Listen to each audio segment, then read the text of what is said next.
taking care of your skin as you're getting older, right? So a lot of things start to change about our skin once we are in our 40s, and then as estrogen is fluctuating and we're going through perimenopause, there's a lot of things that are going to be reflected on this wonderful external facing organ of ours.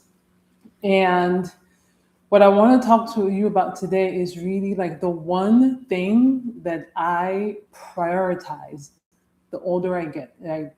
And this is just really because as I get older, right, like every human on the planet, I'm learning more.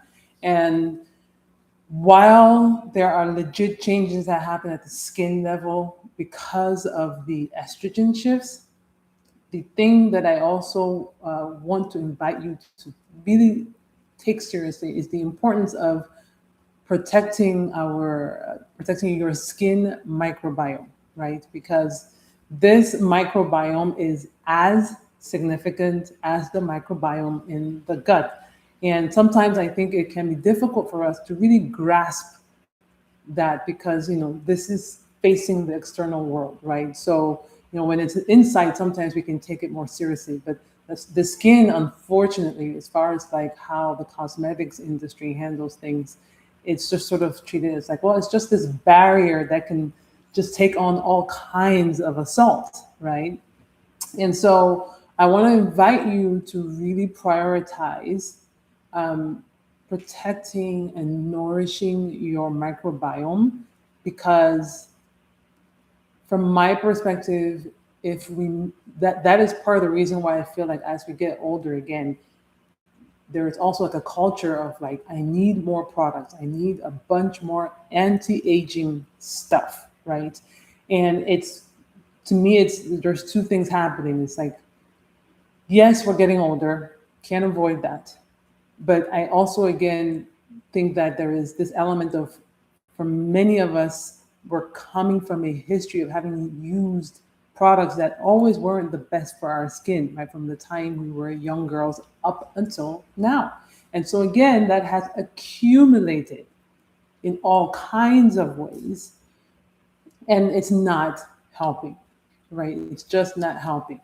And the irony is sometimes that in reaching for yet another product, another trendy thing, we're kind of just going for band-aid solutions. We're not really getting to the core of it. So one of the things that I want to share with you is, when you're thinking about the microbiome, like the thing to really help you to get better is really get in the habit of reading ingredients.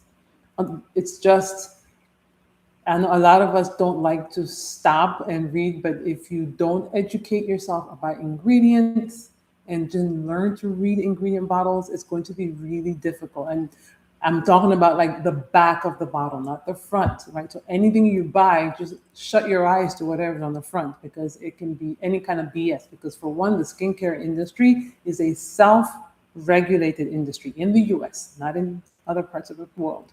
But in the US, the skincare industry is a self-regulated industry, right? So since there is no external entity to regulate them, that does mean that at the end of the day, any company could say anything and it would be okay.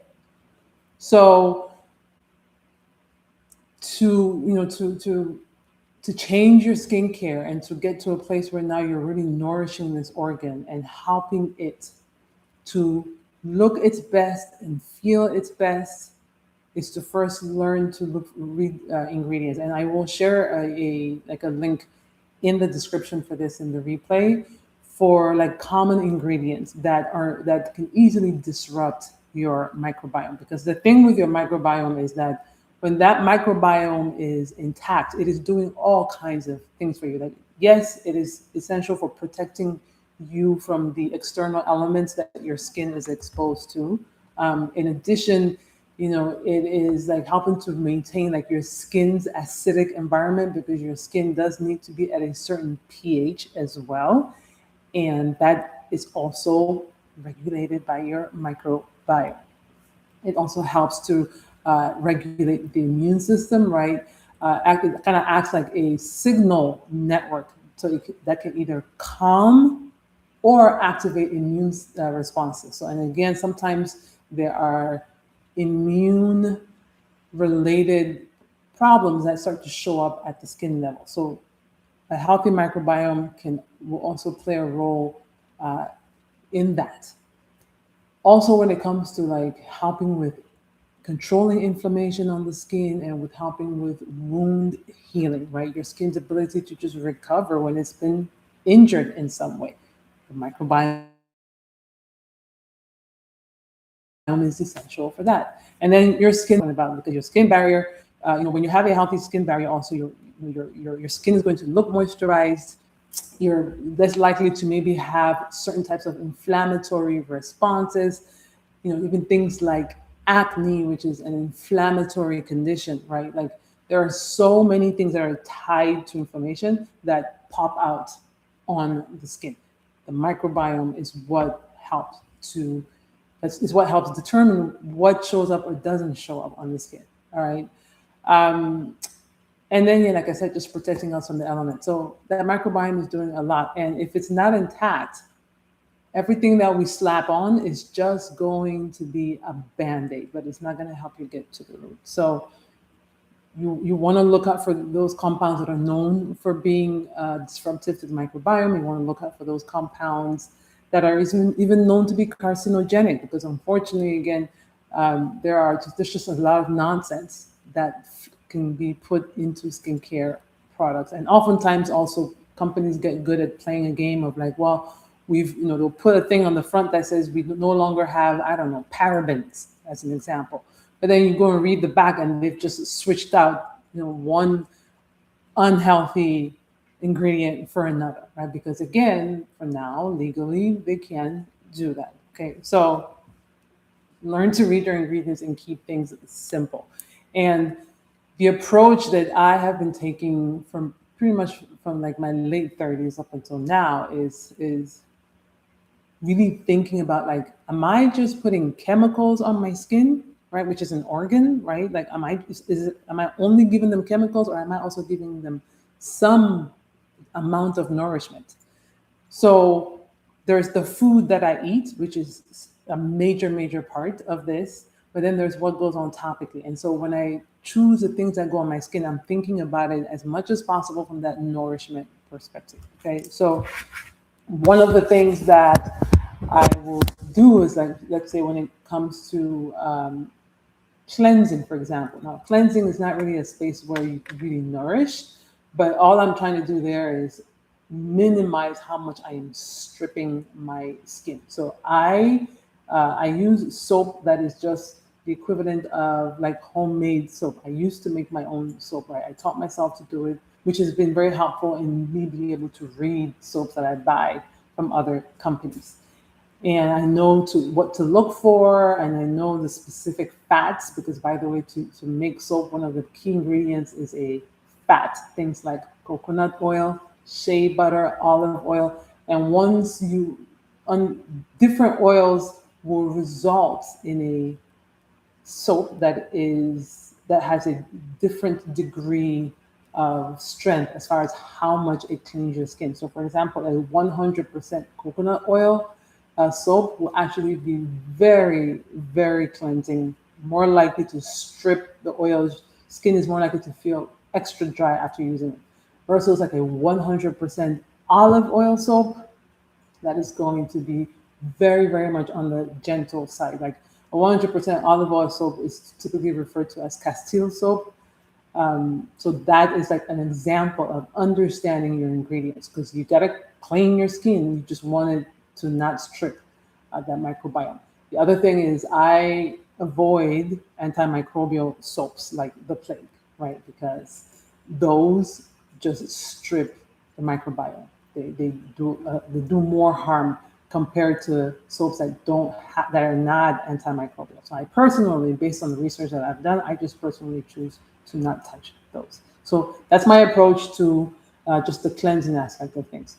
Now, when it comes to, let's say, treatments, I use a lot of clays, because clays are rich in minerals. I see those as a way to hope to help remineralize my skin, to just get a better hopefully a better mineral balance on my skin. So I use different clays, whether it is white kaolin clay, bentonite clay, French green clay, Rasool clay. I rotate through all of those, and I'm a big fan of clays. And then also even putting honey. I will do a honey face mask, and that is meant to be more of a moisturizing mask because honey is a humectant and it pulls moisture to your skin. And also there are some vitamins and other nutrients in honey. So, and here I'm talking about raw honey. Then another thing that I do when it comes to, let's say, toners is I go for the simple ones, right? So I have tried rose water. I don't use it consistently. I love the smell of it, but I don't feel that it really does much for me. But I will occasionally buy it just because the smell is just so lovely. Um, but yeah, I occasionally use rose water, but really what I use more consistently is witch hazel. And here again, I'm just going for a witch hazel that did not have any other extra things added to it, just plain witch hazel extracted. That's it. And then face oils. This is something that I've talked about in a couple of videos. I've got a video about rosehip oil, and I've talked about, I think, sea buckthorn oil being another oil that I like just my love for red oils in general. So oils to me are another way that I nourish the skin, right? So these wholesome oils have things like vitamin E. They've got different essential fatty acids in them, right? Things like linoleic acid, oleic acid, linolenic acid, right? So there's all kinds of them. But basically, omega-3, 6, 9s, and 7s. Depending on the oil, you get some variation of some of these for that reason. When it comes to like the red oils, where I did a video recently about red oils, there you can get precursors to vitamin A, right? So beta carotene, for example, is something you will find in rosehip oil, you will find it in unrefined palm oil, you will find it in sea buckthorn oil. There's a few others. So that is really my approach to skincare, is to just think about supporting the microbiome, doing as little to mess things up and as much as I can to nourish it. But knowing that, again, what I slap on my face topically is just one piece. The nutrition certainly matters, and I can talk more about nutrition in another video, but I did want to just do today's live really just focusing on this microbiome aspect. All right. So thank you as always for watching. And if you're catching the replay, feel free to leave me any questions, any comments, anything that comes up. Share your perspective and like how you are approaching this and what is changing for you, because again, just to reiterate, like how I started, like, yes, there are hormonal changes happening, and yes, hormonal changes can affect our skin, but let's not also forget that when we combine hormonal changes plus ingredients that potentially are actually doing more harm than good to the skin, it can exacerbate things, right? So maybe your skin would only change so much if it was only the hormones, but then now we've added a lot of the nonsense that are in mainstream products, and now we've just amplified how much more struggle is happening at the skin level. So we're just trying to remove anything that is unnecessary, because again, who's got the time to deal with all the BS that is out there, right? Like, why not simplify things? And that is whether we're talking about what we're eating, or it's our skincare. Like, it doesn't matter what it is. Like, one of the core tenets, I think, as we go through midlife is looking for simplicity, looking for efficiency, investing in one or two really high quality, let's say, face oils or anything else that you choose to use. But reducing the complexity of skincare and thinking that, this side of the face needs a special cream and the other side of the face needs another special cream, because the marketing will get us to that point, right, where you're doing different things on the left and right side of your face, and it gets out of control. All right. So thank you for being here. Share your thoughts, comments, questions, and I will get back to you as soon as possible. And I'll see you on the next live. Bye.